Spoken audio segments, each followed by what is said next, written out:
Muy buenos días, Panamá. Hoy es viernes 25 de noviembre. Usted nos ve por Next. Canal 21 nos escucha por KW Continente. Bueno, un día en el que el mundo recuerda a las hermanas Mirabal.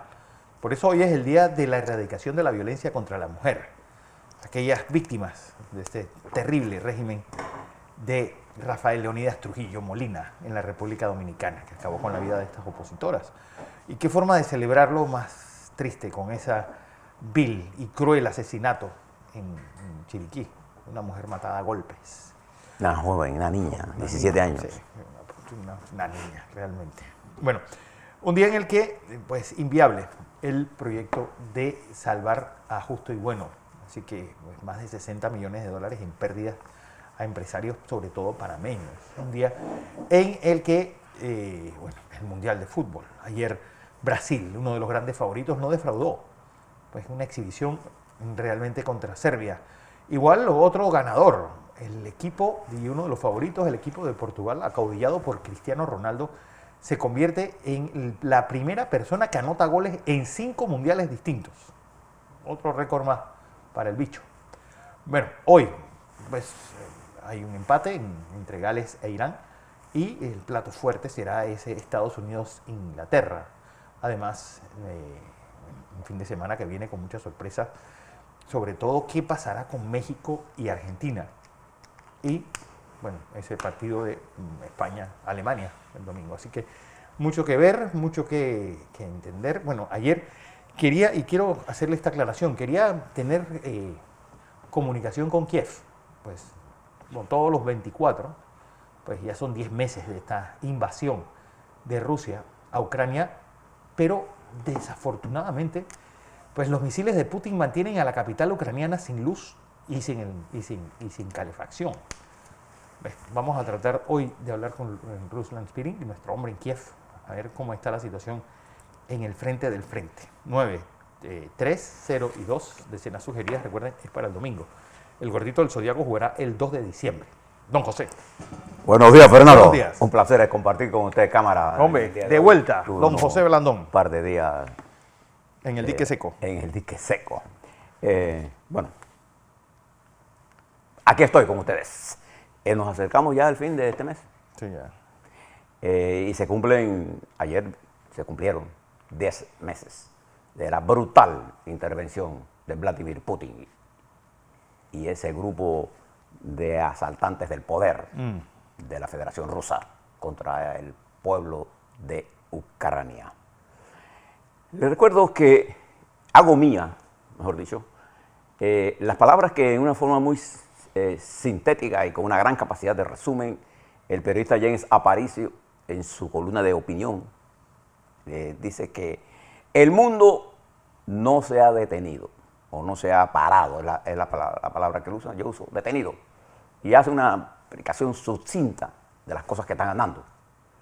Y de verdad, a pesar del Mundial, y ahora le voy a hablar del Mundial no para hacerle análisis de la jugada, porque yo soy fanático. Yo voy a la selección de Panamá y a Brasil, punto. Y lo demás que sé es lo que veo en la televisión, y me agrada o no me agrada, punto. No soy experto en eso, además que no lo veo esa técnica. Pero sí le quiero hacer, Fernando, rápidamente un resumen de las cosas para reforzar. Le recomiendo que está en Metro Libre, estas opiniones de James Aparicio. Voy a utilizar mucho la información que me llega, la que tengo y la que me llega por parte de nuestro amigo Demetrio Olazaregui, que gentilmente nos manda un resumen de las cosas que pasan en el mundo. Fíjese las cosas que están pasando en el mundo y se las voy a resumir de la siguiente forma. Y voy a apoyarme aquí con don Fernando, que conoce muy bien las regiones desde el punto de vista histórico y geopolítico. Hay un tratado que se llama el Tratado de Seguridad Colectiva, conocido por las siglas en ruso ODKB, firmado en 1992 entre Rusia y Armenia, Bielorrusia, Kazajistán, Kirguistán y Tayikistán. Todo Asia Central. Todo el Asia Central. Y ese tratado, hubo una reunión en Armenia, en la capital de ese país, en Ereván, la capital de Armenia, en la que participó Vladimir Putin y los presidentes de estos partidos, de estos países. No, si fue en el 92, no puede ser para Putin. No, la reunión ahora. fue esta semana. Ah, Fue miércoles y se publicó el jueves. Este jueves, ayer. ayer. En la ABC Internacional usted lo puede encontrar completo, el reportaje que le voy a decir. Voy a resumirle. En esa reunión de miércoles, en la capital de Armenia, el presidente de Armenia, Nikol Pashinyan, acuérdense que Armenia está en conflicto con Azerbaiyán por la región de los altos del Nagorno-Karabaj. Y allí, fíjense lo que le voy a decir, el presidente de Armenia se niega a firmar la declaración final delante de Vladimir Putin. Y dice que ese documento no recoge nada de las agresiones que Armenia está recibiendo de Azerbaiyán por esta región que está bajo el dominio de Azerbaiyán, pero que la población en su conjunto es armenia. Sí. Y él, eso ocurre mucho en Europa, es decir, sí, que una región, por esos miles de cambios que ha tenido a través de la historia, tiene una población distinta al lugar donde está. y el presidente de Armenia se retira y no firma Wow. delante de Vladimir Putin, y Putin quedó estupefacto y tira la pluma y dice: yo no voy a firmar nada, que allá había. Wow. Y esto me recordó en el 91 la disolución De la Unión Soviética. de la Unión Soviética, porque comenzó unos años antes con que la gente no le paraba bola a Mikhail Gorbachev. Mikhail Gorbachev y a los que siguieron. Y comenzó la desintegración. Bueno, delante de Vladimir Putin, usted no lo ve en ninguna noticia en este momento. El presidente de Armenia no firma, Putin tira la pluma, pero además ya hay resquebrajamiento en ese llamado pacto o tratado de seguridad que le ha servido a Putin para intervenir en algunos casos en Kazajistán. Bueno, Asia Central se está distanciando de Putin, porque una de las cosas que les plantearon los dirigentes al señor Putin, que ha llegado el momento de detener la guerra. Esta es una noticia sumamente importante porque demuestra el nivel de aislamiento en que está cayendo ese régimen de Putin, ese país que es una corporación para él, Sí.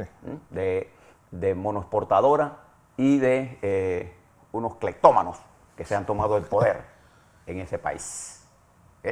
Esto ocurrió en el momento en que Putin arrecia la ofensiva aérea contra Kiev, destruye infraestructura, reconocido ahora por ellos, civil, en lo que constituye un crimen contra la humanidad. Kiev está bajo asedio, pero un gran apoyo de Europa y recuerde, Ucrania es una región que exportaba energía eléctrica, tiene suficientes generadoras establecidos, nucleares, plantas térmicas de gran capacidad e hidroeléctricas de gran capacidad, y tiene un equipo humano de restablecimiento de líneas que está comenzando a trabajar y a restablecer las líneas de transmisión. Europa está mandando transformadores para las líneas de transmisión y de distribución, porque la idea de Putin es que Ucrania se muera de frío Y hambre. y de hambre.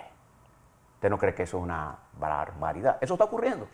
En el momento en que la economía rusa da signos evidentes de estar en una recesión y ya comienza a sentirse el peso de las acciones y el aislamiento total de ese nefasto régimen que preside Vladimir Putin, y que no hay que tener temor a condenar lo que está ocurriendo allí. No solamente en Ucrania, sino en Rusia no hay disidentes. Fíjese, ayer el Parlamento Europeo declaró a Rusia Estado cooperador con el terrorismo. Y la acción de Putin fue mandar a un grupo de hackers que trabajan desde Rusia, que se llaman Killnet, que son los responsables de tomarse las principales cuestiones del Parlamento Europeo e impedir que trabajen. Dígame entonces si no hay terrorismo allí. Eso es lo que está ocurriendo en Rusia, mientras en China la COVID sigue haciendo estragos y China sigue recibiendo fuertes discrepancias internas por esa política de cero COVID y además atascada en un problema de desempleo juvenil particularmente, en estas áreas donde usted cierra. ¿A quiénes son los primeros que despiden? Sí. A los trabajadores. ¿Quiénes son? Los jóvenes. Porque son compañías de alta tecnología, problemas de la industria de la construcción. China, resentida, a nosotros nos interesa que China esté en las mejores condiciones, porque además es un cliente importante de la República de Panamá, por eso nos interesa China. Pero también China tiene que resolver sus problemas del papel que debe jugar en el mundo, una potencia de las características de China. Arrastrada por Vladimir Putin, China no tiene más camino que ser confrontada por Europa y por Estados Unidos, no tiene más camino. Entonces nosotros abogamos por la teoría de la paz y del papel importante de que China puede jugar si sabe entender y hacer la lectura correcta, como ya lo están haciendo estos estados dependientes de la defensa de Putin. Ya se dieron cuenta que al lado de Putin se van a hundir. Y la guerra está llevando a Putin a problemas internos en serio, no importa lo que diga la radio o la televisión o los que pagan, porque el espionaje ruso está a flor de piel. Bien, pero fíjese, esto está ocurriendo, pero también fíjese en Perú. El primer ministro peruano Aníbal Torres renunció a su cargo y como renuncia el primer ministro, renuncia a todo el gabinete y hay una crisis general de gabinete ahora que debe ser resuelta en las próximas horas por el presidente Castillo. ¿Qué destaco de esto? La razón por la que él renuncia es porque el Senado, controlado por la oposición, y las comisiones controladas por la oposición, rechazaron la propuesta de Torres y entonces ahora renuncia a él y se crea una crisis de gabinete y se profundiza la crisis política, Fernando. Aún más. Aún más de lo que podría llegar una ley a eso en la proporción del incremento de la violencia en Ecuador, cuando el narcotráfico colombiano se movió a las fronteras, nadie le paró atención, se tomó territorios en Ecuador y hoy el crimen organizado controla regiones de Ecuador y ya Ecuador no es un tránsito de estupefacientes, sino es elaborador, productor y exportador. Y hay regiones controladas por el narcotráfico y esto plantea un serio problema de seguridad. Ecuador, cosa que está pasando con la gran producción de cocaína que Colombia está generando, ¿no? Y esta combinación de Petro, Maduro, en un triángulo extraño, está problemas en Perú, está generando una migración que está afectando a la República de Panamá. Una cosa que tenemos que prestarle extraordinaria atención. También, ayer Fernando les hablaba a ustedes de lo que está pasando en Brasil, cuando el presidente Bolsonaro, a través del Partido Liberal, intentó decir que había un fraude. Que se anulasen las elecciones. Que se anulasen las elecciones. Con firmeza, el presidente del Parlamento, del Tribunal Supremo Electoral, declaró que era una intención de mala fe y condenó al partido, y el tribunal condenó al Partido Liberal a pagar una multa de 4 millones y dijo que no había tal cosa como ningún fraude electoral, invención del bolsonarismo. Eso crea un problema porque intenta Bolsonaro tomar la actitud que tomó el presidente Trump, haciéndole daño terrible a los Estados Unidos. Fíjense de dónde está Estados Unidos en este momento. En el 22, ahora que acaba de terminar las elecciones, se fortaleció la democracia norteamericana. Independientemente de que los republicanos hayan ganado la Cámara de Representantes, esa victoria de los republicanos y la victoria de los demócratas en el Senado son como y la victoria en la Cámara fue estrecha, lo que pone al dirigente republicano McCarthy de Estados Unidos en el borde de no ser el speaker de la Cámara, porque basta que un grupo de unos cuantos, no sé, la diferencia todavía no la sabemos, pero 5, 6, 7, 8, lo máximo, se pongan de acuerdo y él no es. Se necesita él 218 votos, que los tiene el Partido Republicano, pero no los tiene él.